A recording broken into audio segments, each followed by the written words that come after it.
बिल्कुल उसको रोका जाएगा। जनसंख्या नियंत्रण कानून आएगा कानून लाएंगे, कॉमन सिविल कोड आएगा, कॉमन सिविल कोड के बाद ये कानून बनेगा। मुद्दा केवल मोदी जी का विकास विकास विकास ही है। बेगूसराय में मोदी जी के नेतृत्व में हमने जो विकास किया है वो डॉक्टर श्री कृष्ण सिंह की ये कर्मभूमि रही। गंगा पे पुल, थर्मल, फर्टिलाइजर, रिफाइनरी, सारी चीज उन्होंने किया। लेकिन अब सब फर्टिलाइजर को कम्युनिस्टों ने बंद करा दिया, रिफाइनरी को तबाह कर दिया, थर्मल को तबाह कर दिया।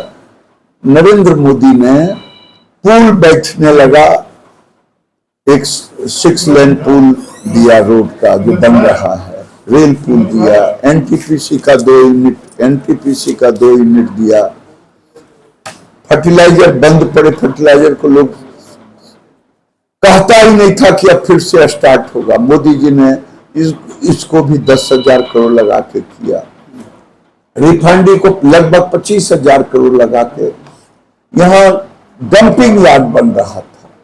लेकिन यहाँ की जनता यानी हम लोगों के प्रेशर पर हल्दिया से आता है क्रूड ऑयल पाइपलाइन से, बिहार सरकार को भी उस पर एंट्री टैक्स के रूप में 10,000 करोड़ लगभग मिलता है। तो मुंगेर पुल अधूरा पड़ा था वाजपेयी जी के समय से, उसको पूरा किया, 4 लेन दिया, एलिवेटेड रोड दिया, ईएसआई अस्पताल दिया, ऑक्सीजन दिया, बच्चों का अस्पताल दिया। बहुत काम किया मोदी जी ने। और कम से कम एनडीए सरकार का 200 सड़कों को हमने बनाने का काम किया। जब आप अपने प्रचार में ये बात कहते हैं कि प्रधानमंत्री नरेंद्र मोदी ने काम किया है, विपक्षी एक चीज कहते हैं कि एक ही चेहरे पर पूरा चुनाव है क्या, मुद्दों का चुनाव गायब है क्या? हम तो मुद्दों की ही बात करते हैं, हम तो विकास की बात कर रहे हैं। विपक्ष का आरोप है कि आप रोजगार की बात नहीं करते हैं, युवाओं की। अब ये रोजगार नहीं है तो क्या है?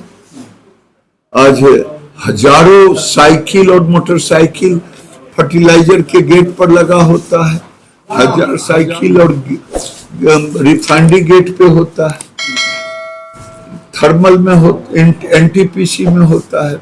रोजगार की परिभाषा क्या है? राहुल गांधी का आरोप है कि सेंट्रल में सीट बहुत खाली है युवाओं के लिए सरकारी, लेकिन अभी तक वैकेंसी नहीं। राहुल गांधी की बात पर हम जवाब नहीं देता। राहुल गांधी क्या बोलते हैं उनको खुद पता नहीं। एक चीज जो पूछना चाह रहा था वो ये, जो आप भी कह रहे हैं कि कई विपक्षी नैरेटिव बनाने की कोशिश करते हैं, कई सारे विकास कामों में चीजें अधूरी हुई, फेवरेबल हुई, पक्षपात हुआ, और आप भी प्रचार के दौरान ये सुनते होंगे कि एक नैरेटिव बनाने की आपके खिलाफ जो यहाँ प्रचार हो रहा है, जो विरोधी मैदान में कोशिश कर रहे हैं। नहीं, मेरे खिलाफ में जो भी बोले, लेकिन लोगों को विकास दिख रहा है। अब कोई जिसको ना दिखाई दे तो उसको मैं क्या करूंगा? अगर कोई एलिवेटेड रोड बनते हुए ना दिखे तो मैं क्या करूं? 4 लेन बन गया ना दिखे तो मैं क्या करूं? फर्टिलाइजर चल रहा है ना दिखे तो मैं क्या करूं? इसलिए मैं उससे लोगों की परवाह नहीं करता। एक चीज है कि कुछ शब्द और लगातार भारतीय जनता पार्टी के प्रचार से लेकर कई लोग बोल रहे हैं कि चुनाव क्या कमजोर हुआ था, इसलिए मंगलसूत्र से लेकर तमाम चीजें आई जो पहले चरण में नहीं थी। अरे भाई, बातें बातों पे आती है। अगर कर्नाटक की सरकार मुसलमानों को बैकडोर से ओबीसी बना दे तो क्या हम चुप रहेंगे? क्या हिंदू पिछड़ों का आरक्षण ले ले? लालू जी चुप रहे, लेकिन हम बीजेपी तो चुप नहीं रहे। अगर वो संपत्ति लेने की बात करें कि हम कानून लाएंगे, तब तो मंगलसूत्र भी ले लेंगे संपत्ति में। तो ये कहना गुनाह है क्या? तो बातों को छेड़ते हैं वो, जब भारी पड़ता है तो कहते हैं बीजेपी। घुसपैठिया को नहीं बोलते हैं, घुसपैठिया आप लोग का आरोप है, घुसपैठियों को संपत्ति दिया जाएगा। ये राहुल जी से पूछ लीजिएगा। एक चीज और, जैसे आपने कहा कि बातों को छेड़ते तो बातें आती है, आपको क्या लग रहा है 3 चरणों के बाद चुनाव कहाँ जाता दिखाई दे रहा है? तेजस्वी यादव वापस बोल रहे हैं कि हम सिर्फ एक ही विषय बोलेंगे और रोजगार बोलेंगे, भाजपा बाकी सब बोलेगी।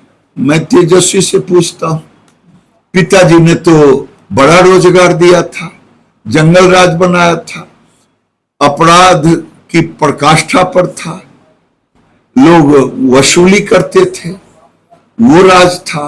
पुत्र जी 17 महीना रहे, मंत्री 5 विभाग रहा, कितने रोजगार दिए वो गिनती करके बताए।